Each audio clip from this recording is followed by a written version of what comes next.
Huling biyahe. Kahit tumayo, makisali sa siksikan, sumabit, idikdik ang sarili sa backseat, makasama lang sa huling biyahe.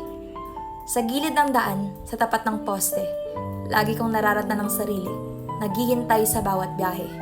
Ang pagmuni-muni sa bintanang palagi kong pinipili, ang mga pagkakataong nakikipagsapalaran sa mga biyaheng ipinilit kong sumabay. Kahit ang tumayo sa buong biyahe, makisiksik sa dagat ng tao, manginig sa nagiyalong dampi ng hangin, na ang nagsisilbing balabal ay ang mga nanlalamig kong palad, ngunit punong-puno ng pag-asa. Ako ang mga gulong na walang hinto sa pag-ikot, maratnan lamang para sa akin. Simula sa pagsibol ng ginhawang kaloob sa akin, nagumpisa rin ang pagkumpas ng oras kung saan sinimulan akong subukin.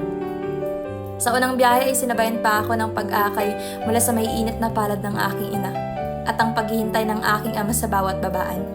Mga ibinulsa kong alaala na kahit saan man ako dalhin ng biyahe, sa dulo ay may naghihintay. Sa pag-alis ay may naghatid. Sa pag-uwi ay may mga bisig na sasalubong na muling yayapos sa katawang pagal sa bawat paghayo. Ako ang mga saranggolang hinayaang lumipad sa ere ng may kalayaan at ang hanging nililipad ako pabalik. Ilang beses kong naratnan ng sarili sa malamig na biyahe, niyakap ng pag-iisa. Ngunit pinilit kong matutunan ng maghintay, sa sakayan ng mag-isa, umupo sa gilid ng bintana ng mag-isa, makisiksik sa dagat ng mga tao, at ang bumaba sa bawat destinasyon ng mag-isa. Pinilit kong isaulo ang bawat detalye ng mga puok kung saan dapat bababa at mananatili, na kung ulan ang sasalubong ay matutunan kong takbuhin ang pinakamalapit na silungan upang kumablipan samantala. At kung titila, ay babalik na naman sa biyaheng sinimulan kong tahakin ng mag-isa. Hindi mabilang ang bawat patak ng ulang sumimbolo sa agos ng pagluha.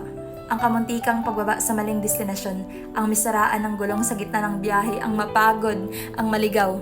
Sinubok ako nito. Ngunit tiniyak kong sa pagdaan ng panibagong biyahe ay muling makasabay ako. At sa pagsibol ng liwanag sa kalangitan ay ang pagdating ng panibagong biyahe. Ngunit sa lahat ng biyahe, ito ang kinatatakutan ko, ngunit isa rin sa paborito ko.